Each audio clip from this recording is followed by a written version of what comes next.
I know what you're thinking. I don't have time to co-plan. I know that some of you work with multiple teachers and across different schools, yet I know that collaborating with teachers is possible. Here's one perspective on the issue of not having enough time to collaborate. Think of co-planning like a vase.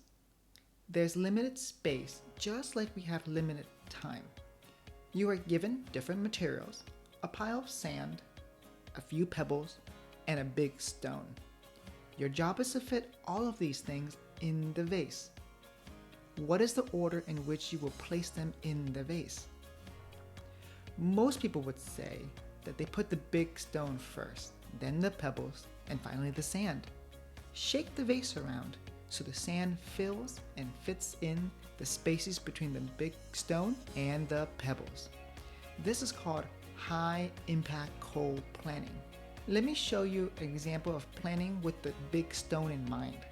Here's my actual schedule that I worked when I was an ELA teacher serving 5 grade 5 teachers. I only get to plan with most of my teachers once every other week.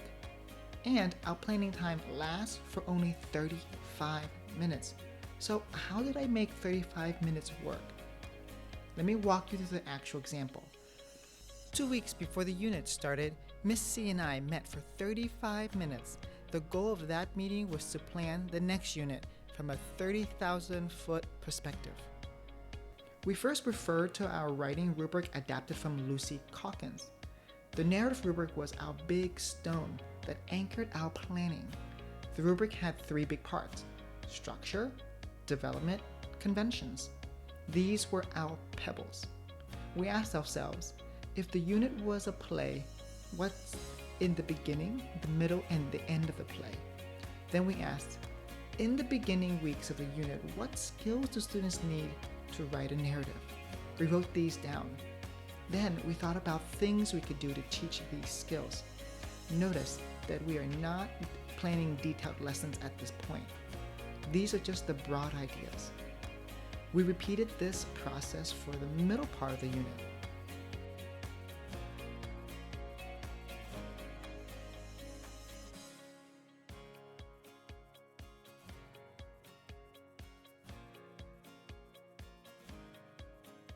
This initial broad planning took only 35 minutes.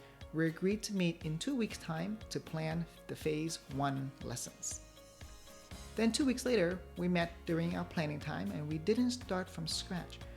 During this meeting, we flushed out all the objectives and lessons connected to Phase 1. We agreed on who would teach what. This meeting lasted 35 minutes. Then during my personal prep time, I worked on the lessons I was assigned. This is the key. During co-planning, you identify the learning objectives, who is teaching what, how it will be taught, and if it is in small or large group instruction. Do not use your time co-planning every slide, every bullet point, every worksheet during your co-planning time. Work on these items during your prep time.